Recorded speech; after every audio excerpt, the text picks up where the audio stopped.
Everyone, welcome back to our channel commerce education. आज हम पढ़ने वाले हैं क्लास 11th बिजनेस स्टडीज का नेक्स्ट टॉपिक कॉमर्स के बारे में। हमने अपने प्रीवियस वीडियो में डिस्कस किया था कि इंडस्ट्री क्या होती है। जिन्होंने मेरी वो वीडियो चेक नहीं किया है तो मैं वो उस वीडियो का लिंक डिस्क्रिप्शन बॉक्स में आपको प्रोवाइड कर दूंगी, आप वीडियो चेक कर लीजिएगा। एंड अब हम पढ़ेंगे कि कॉमर्स क्या होता है एंड ट्रेड क्या होता है एंड ऑक्सिलरी टू ट्रेड क्या होता है। तो स्टार्ट करते हैं आज की video commerce. So friends, commerce को समझना, देखिए जब हम प्रोडक्शन करते हैं मतलब हमारा गुड्स प्रोडक्शन की प्लेस से कंजप्शन की प्लेस तक जाता है। प्रोडक्शन का प्लेस कौन सा होता है? जब हम जहां पर चीजों को बना रहे हैं, मींस इंडस्ट्री। ठीक है, तो इंडस्ट्री से जब हमारा प्रोडक्ट कहां तक पहुंचा, कंज्यूमर तक पहुंचा, तो उसके बीच में हमें नंबर ऑफ एक्टिविटीज करनी पड़ती है। ठीक है, जैसे मैंने गुड्स को यहाँ पर बनाया, बट गुड्स को यहाँ पर बनाने के बाद मैं उसको किसको दूंगी? होलसेलर को दूंगी, एंड होलसेलर रिटेलर को देगा एंड रिटेलर कंज्यूमर तक अवेलेबल करवाएगा। ठीक है, इस तरीके से हमारा प्रोडक्ट नंबर ऑफ स्टेजेस से पास होता है और ये क्या थी? इंडस्ट्री। ठीक है जी, तो हमारा प्रोडक्ट बनाया किसने? इंडस्ट्री से, और नंबर ऑफ लेवल से होकर कंज्यूमर तक पहुंच गया। बट जब हम ये प्रोडक्ट कंज्यूमर तक पहुंचाते हैं तो हमारी इस प्रोसेस में काफी सारी प्रॉब्लम्स आ सकती हैं। कैसी कैसी प्रॉब्लम्स आ सकती हैं? जैसे कि सबसे पहले बात तो है कि जब आप इंडस्ट्री से होलसेलर तक पहुंचा रहे हैं तो सबसे पहले दिक्कत है कि आपको हिंड्रेंस है किसकी? पर्सन्स की। मतलब आप किसके थ्रू अपने प्रोडक्ट को कंज्यूमर तक पहुंचाओगे? इन होलसेलर और रिटेलर के थ्रू पहुंचाओगे। तो सबसे पहले प्रॉब्लम तो आपकी सोल्व ही हो गई कि हिंड्रेंसेस ऑफ पर्सन कैसे सोल्व हो गई? With the help of middle man. जब मिडल मैन बीच में आए, इनकी वजह से आपका जो प्रोडक्ट है वो कंज्यूमर तक पहुंच गया। ठीक है जी। सेकेंड हिंड्रेंस क्या आती है? Hindrance of place. आपने अपना प्रोडक्ट अब इन पर्सन के थ्रू तो पहुंचा दिया कंज्यूमर तक, बट ये पर्सन भी तो किसी की हेल्प से वो प्रोडक्ट लेकर जाएंगे, क्योंकि हमारे पास एक प्रोडक्ट तो नहीं है ना, नंबर ऑफ प्रोडक्ट्स हैं। मतलब बल्क में हम चीजें खरीदते हैं, होलसेलर खरीदेगा तो वो कैसे रिटेलर को देगा, या इंडस्ट्री से होलसेलर कैसे लेकर जाएगा? तो दिक्कत आ रही है हिंड्रेंस ऑफ प्लेस की। अब ये प्लेस की प्रॉब्लम कैसे खत्म होगी? With the help of transport. मतलब हमारे पास कुछ तो होगा ना, कार होगी, ट्रेन होगी, किसी की हेल्प से तो हम प्रोडक्ट को यहां से यहां तक लेकर जाएंगे। तो प्रॉब्लम क्या थी? Hindrance of place. तो हमारी प्रॉब्लम कैसे खत्म होती है? With the help of transport. Third problem आती है हिंड्रेंसेस ऑफ टाइम। टाइम कहता है कि आपने प्रोडक्ट तो बना लिया आज, आपने प्रोडक्ट बना लिया आज, बट प्रोडक्ट की नीड है कब? 6 महीने बाद। तो आपका प्रोडक्ट तो 6 महीने बाद बाहर खराब हो जाएगा। तो अब प्रॉब्लम आती है कि मैं टाइम पर गुड्स को कैसे अवेलेबल करवाऊं 6 महीने के बाद? तो प्रॉब्लम कैसे सोल्व होगी? वेयर हाउसिंग से।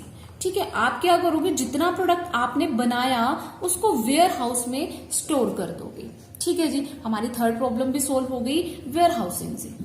नेक्स्ट प्रॉब्लम क्या होती है हमारे सामने कि हमने टाइम पर गुड्स तो वेयर हाउस में रख दिया, बट अब दिक्कत आती है जब गुड्स को एक जगह से दूसरी जगह लेकर जाएंगे तो हो सकता है हमारे गुड्स रास्ते में खराब हो जाएं, या हमारे प्रोडक्ट को कोई हानि हो जाए, कोई एक्सीडेंट हो जाए, कुछ अनसर्टेनिटी हो जाए। तो क्या करेंगे? इतने गुड्स हमने बनाए, इतना खर्चा किया, सब पानी में हो जाएगा। तो अब उस प्रॉब्लम से बचने के लिए हम क्या करते हैं? हम अपने गुड्स का क्या करवाते हैं? इंश्योरेंस। तो यहां पर हमारे गुड्स का क्या था? प्रॉब्लम क्या थी हमारे लिए? Hindrance of risk. तो उस रिस्क को हमने कैसे खत्म किया? इंश्योरेंस की हेल्प से।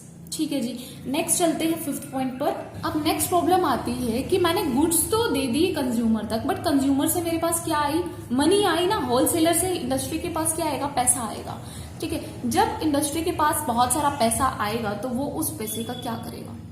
दिक्कत ये आती है। तो अब यहां पर प्रॉब्लम आ रही है हिंड्रेंस ऑफ फाइनेंस, कि या आपको पैसे की जरूरत है तो आप कहां से लोगे, और अगर आपके पास पैसा है तो उसको डिपॉजिट कहां कराओगे? और हमें पता है हम किसकी हेल्प से कराते हैं? With the help of banking.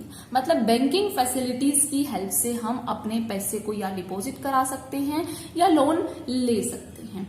Right अब लास्ट प्रॉब्लम क्या आती है कि हमने अपने प्रोडक्ट के लिए सब कुछ तो सोच लिया कि किस तरीके से प्रोडक्ट होलसेलर रिटेलर कंज्यूमर तक पहुंचेगा और किस तरीके से हमें 6 महीने बाद अगर प्रोडक्ट अवेलेबल करवाना है तो वेयर हाउसिंग में हम स्टोर कर देंगे, रिस्क हो रहा है तो हम इंश्योरेंस करवा लेंगे, पैसों की जरूरत है तो हम बैंकिंग करवा लेंगे।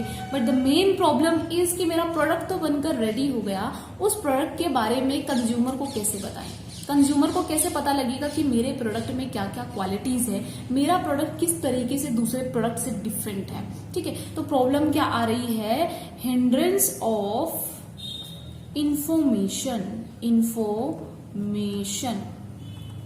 तो अब इस प्रॉब्लम को कैसे खत्म किया जाएगा, with the help of advertising. Customer को कैसे पता लगेगा मेरे प्रोडक्ट के बारे में, जब हम एड्स देंगे, टीवी में दे रहे हैं, रेडियो में दे रहे हैं, न्यूज़पेपर में दे रहे हैं, तो एड्स की हेल्प से मेरे कंज्यूमर को मेरे प्रोडक्ट के बारे में इंफॉर्मेशन मिल जाएगी। तो अब हमारे सामने ये इतनी सारी प्रॉब्लम्स आ रही हैं और उसका सॉल्यूशन भी हमने निकाल लिया। ठीक है, अब ये जो सॉल्यूशन है ना, इसी को हम क्या बोलते हैं, कॉमर्स। इसी को हम क्या बोलते हैं, कॉमर्स। तो मतलब जब हम सारी एक्टिविटीज कर रहे थे, परचेजिंग एंड सेलिंग कर रहे थे, उसके बीच में जितनी भी प्रॉब्लम्स आ रही थी उसको हम सॉल्यूशन कर रहे थे with the help of middle man, transport, warehousing. इन्हीं सॉल्यूशंस को हम बोलते हैं कॉमर्स। राइट, अब समझते हैं डेफिनेशन को। Sum total of all those activities which are engaged in the removal of hindrances. वो सारी एक्टिविटीज जिसकी हेल्प से हम क्या कर रहे हैं, अपनी हिंड्रेंसेस को रिमूव कर रहे हैं। किस किस प्रॉब्लम को, पर्सन की, प्लेस की, टाइम की, रिस्क, फाइनेंस और इंफॉर्मेशन की। ठीक है जी, जब हम कमोडिटी को क्या कर रहे थे, एक्सचेंज कर रहे थे, बाय कर रहे थे या सेल कर रहे थे। आई होप आपको कॉमर्स अच्छे से क्लियर हो चुका होगा कि कॉमर्स किसे कहते हैं। आगे बढ़ते हैं कि कंपोनेंट्स ऑफ कॉमर्स कौन कौन से होते हैं। कंपोनेंट्स का मतलब कि कॉमर्स के कौन कौन से पार्ट्स है। एक तरीके से हमारे पास 2 टाइप्स होते हैं, ट्रेड होता है एंड ऑक्सिलरी ट्रेड होता है। अब आपको ये चीज समझ में आ गई है तो ट्रेड, ऑक्सिलरी ट्रेड सब बिल्कुल आसान हो जाएगा। ठीक है, तो जब हम ट्रेड करते हैं, ट्रेड का मीनिंग क्या होता है कि व्यापार करना। ठीक है, अपने गुड्स को बाय करना एंड सेल करना, वो ट्रेड कहलाता है। सिंपल। कॉमर्स के अंदर क्या था, कॉमर्स के अंदर भी सेम था कि हम चीजों को बाय कर रहे थे, सेल कर रहे थे, बट उसके बीच में जितनी एक्टिविटीज आ रही थी वो कॉमर्स का पार्ट है। बट जब सिर्फ हम बाइंग एंड सेलिंग कर रहे हैं उसे हम बोलते हैं ट्रेड। ठीक है जी, अब जो ट्रेड है, व्यापार है, वो हम कहाँ का करते हैं। सपोज जहां पर आप रहते हैं, आप उस ट्रेड को सिर्फ अपने आसपास के एरिया में कर रहे हैं तो उस ट्रेड को हम बोलते हैं लोकल लेवल ट्रेड। ठीक है जी, और जब आप स्टेट लेवल पर कर रहे हैं, जिस स्टेट में आप रहते हैं उसी स्टेट में कर रहे हैं, तो वो क्या हो जाएगा, स्टेट लेवल ट्रेड। सपोज कि मैं दिल्ली से हूं तो मेरा जो ट्रेड है वो किस में हो रहा है, पूरे दिल्ली में हो रहा है, तो मेरा वो ट्रेड क्या हो जाएगा, स्टेट लेवल ट्रेड हो जाएगा। ठीक है जी, अब अगर नेशनल लेवल ट्रेड की बात करें तो नेशनल लेवल ट्रेड का मीनिंग होता है जब आप पूरे इंडिया में, पूरे एक नेशन में ट्रेड कर रहे हैं तो वो नेशनल लेवल ट्रेड हो जाएगा। ठीक है, आप छत्तीसगढ़ में भी कर रहे हैं, आप दिल्ली में भी कर रहे हैं, उत्तराखंड में भी कर रहे हैं, गोवा में भी कर रहे हैं, मतलब पूरे नेशंस में अगर आप ट्रेड कर रहे हैं तो वो आपका नेशनल लेवल ट्रेड हो जाएगा। ठीक है जी, अब नेक्स्ट आता है ऑक्सिलरी ट्रेड। अब इससे पहले समझ लेते हैं इंटरनेशनल ट्रेड क्या होता है। हमने नेशनल तो समझ लिया, जब हम अपने ही इंडिया में ट्रेड कर रहे हैं तो वो नेशनल लेवल ट्रेड होगा। बट हम जब ट्रेड इंटरनेशनल लेवल पर कर रहे हैं, इंटरनेशनल लेवल मतलब अपनी कंट्री से किसी दूसरी कंट्री में कर रहे हैं। सपोज एक एग्जांपल से समझते हैं कि हमने इंडिया से हम ट्रेड कर रहे हैं अगर चाइना में। ठीक है, तो ये क्या हो जाएगा, हमारे लिए इंटरनेशनल ट्रेड हो जाएगा। बट जब हम इंडिया के ही डिफरेंट स्टेट्स में कर रहे हैं ट्रेड तो उसे हम बोलेंगे नेशनल लेवल ट्रेड। ठीक है जी, होपफुली आपको यहां तक समझ में आ चुका होगा। नेक्स्ट समझते हैं auxiliary to trade. Auxiliary to trade अभी हमने पढ़ा, ये सारी एक्टिविटीज जो हमने पढ़ी थी ना, banking, advertisement, insurance, middleman, transport, warehousing, इन सारी एक्टिविटीज को हम क्या कहते हैं, ऑक्सिलरी टू ट्रेड। ट्रेड करते टाइम किन किन एक्टिविटीज का आपने यूज किया था, कौन कौन सी एक्टिविटीज की थी, उसे हम बोलते हैं ऑक्सिलरी टू ट्रेड। आसानी से समझ में आ गया होगा अब तो।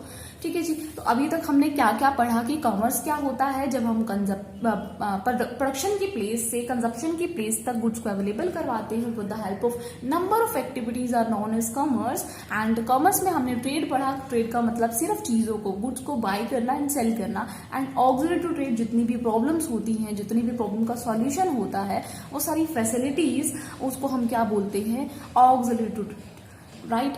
आई होप आपको अच्छे से समझ में आ चुका होगा कि कॉमर्स क्या होता है, ट्रेड क्या होता है। फ्रेंड्स, अगर आपको मेरी वीडियो पसंद आई हो तो मेरी वीडियो को लाइक जरूर करिएगा एंड ज्यादा से ज्यादा अपने फ्रेंड्स के साथ शेयर करिएगा। Thank you so much friends.